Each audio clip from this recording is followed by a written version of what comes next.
Hello, friends, and welcome to day 17 of Drenched in Wonder Cannabis Conversations.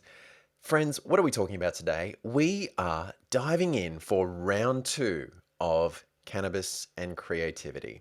I've talked about this already, of course. The episode was number 5. And as I spoke about in that episode, I have found cannabis such an effective tool for creativity. But not everybody necessarily does. The process of creativity and the process of bringing something new to the world that didn't exist before, it's a very sensitive, kind of nuanced thing, and it's very different for everyone. After I stopped recording episode 5, it was later on that night that I had one of those moments of, oh, I wish I said that. And what I wish I had said was that one of my favorite artists, who I was almost certain would have been a cannabis user, the musician Jamie XX, that he doesn't find weed effective for creativity and that it really just doesn't work for him. And that was really fascinating to me. It affects everyone very differently, needless to say. Obviously, anything that can help our creative process is worth exploring. But do we risk messing that up? Are we flirting with something that may have a bad effect on our creativity? One of the wonderful and also potentially quite challenging things about cannabis is that you're not always sure where it's going to go. In fact, very rarely are you sure where it's going to go. Very often, it is that kind of magic ingredient that just helps the dots connect. And, you can direct your focus easier, you can brainstorm things easier, and it all works a treat. Hooray. But also, what can happen is that your creative mind, it kind of has a goal of its own that's not necessarily the same goal that your kind of conscious productive mind is striving for. Sometimes, for instance, I'll be stuck on a paragraph of writing and I'll ingest a little cannabis with the goal of kind of helping me get past that paragraph. But then what can happen is that the creative mind is like, no, what's over here? And it kind of has this instinct of its own. Now, this presents the artist with a kind of challenging situation. Like, do we stay and do we persevere with what we were doing? Or do we trust this creative mind and explore what's happening over here? And obviously, it can go either way. What I find really effective and really kind of wonderful about cannabis is that, for me at least, it helps you let go of what's not important, what doesn't matter. The cannabis-infused brain wants what it wants, and to an extent, you kind of have to just go along with it. And this is where cannabis can be both very helpful, but also very challenging. And again, acknowledging like different doses will kind of create a different effect here. The higher we go, the less control we have over this creative mind. And for that reason, it can be very, very effective. If we have the time and the space to go along for that ride, like to follow the creative mind and just see where it leads, then far out, it can lead to some incredible places. But also, there's nothing more frustrating than trying to focus on something and this other part of your mind is like, come on, let's go. So that's definitely a tipping point / tool for the artist creative to be aware of. One analogy could be that we're in a river. And the higher we go, the stronger the current of the river is. With a little microdose, for instance, we've still got quite a bit of control as to what we can do in this river and where we go. But as we go higher and higher, we start to lose that control. And if we are willing to just go where the river takes us, then it's likely that we'll find something really special. Where frustration and anxiety and stress occur is when we're trying to control the flow of the river ourselves. Also worth thinking about is where on the high are the optimum places for creative work to occur.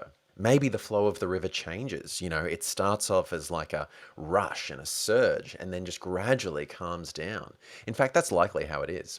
On the journey of a high, like the flow of the river and the intensity of the river, it changes. It could be rushing like whitewater rapids at times and then just kind of ease off into like a gentle kind of glide, eventually kind of finishing off in this lovely rock pool or something.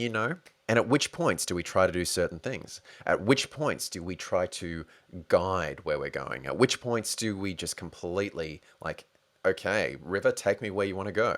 There's a lot that we each individually need to experiment with. What I found is that the main section of the high, when we're kind of on our way up, that's when we have kind of the least amount of control. But if we get past that point, the kind of gentle decline on the other side, That kind of gradual tail off is where I've found to be like the highly productive zone. It can be a very powerful tool for the artist and creative.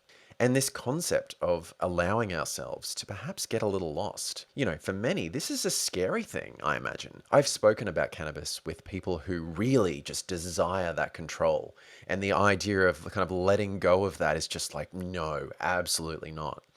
And in that case, I've said, actually, you're probably right. Maybe cannabis is not the best thing for you. Or maybe it actually helps you let go of that control. Again, dosage, timing, the environment, the circumstances, it all plays a role. But some simply may not enjoy the process of letting go.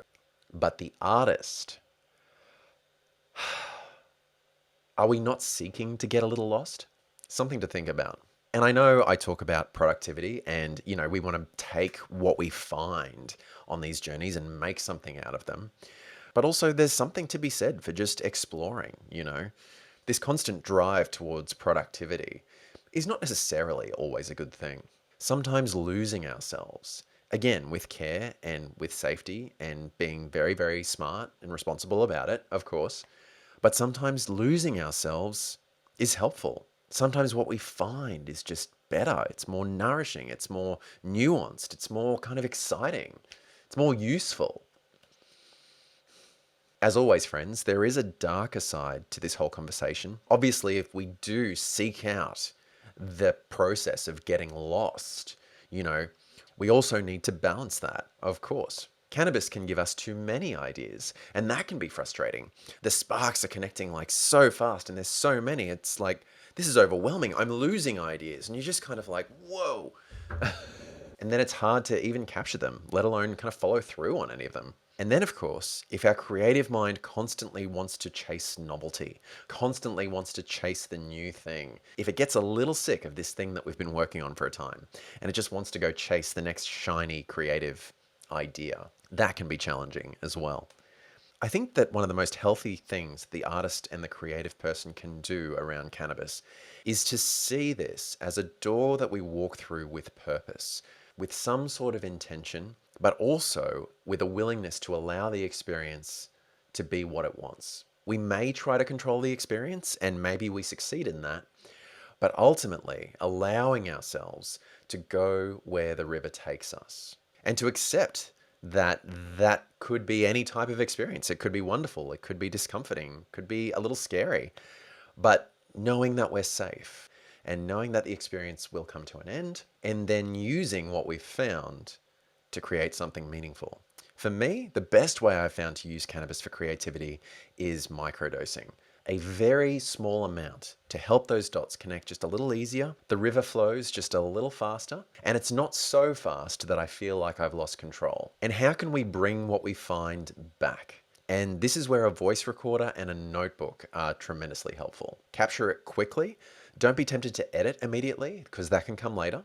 And even though getting lost with creativity may be a nourishing, kind of fun, useful experience, for the artist, creativity isn't finished until it's grounded in something that you can share. A final thought, friends. The magic and the creativity and the ideas, they're already in you. Cannabis may be a tool that allows you to find them a little easier, particularly if the approach is one of intention and also with the willingness to an extent at least, let go of control and allow the river to go where it wants. Even amongst artistic and creative people, it's not for everyone, but maybe it's for you. You know the things I would say: mindful, responsible use. I'd also say be safe. I'd say be smart and be very, very kind. I'm not just saying that because it's lovely. I'm saying it because on the adventure of this, we're going to hit up against certain walls and challenges. We're going to get stuck in certain sections of the river. But if we can stay kind to ourselves during that process, then we're going to have a much better and far more sustainable onward journey as a result. For any artist or creative listening right now, tell me, have you found cannabis helpful for creativity? Pop a comment on this episode. Rate this show if possible. Like and subscribe if you can do that. All of this helps a great deal, friends. If you'd like to read more about my story, check out the book drenchedinwonder.com and join me for the next episode, friends. Be safe, be smart, be kind.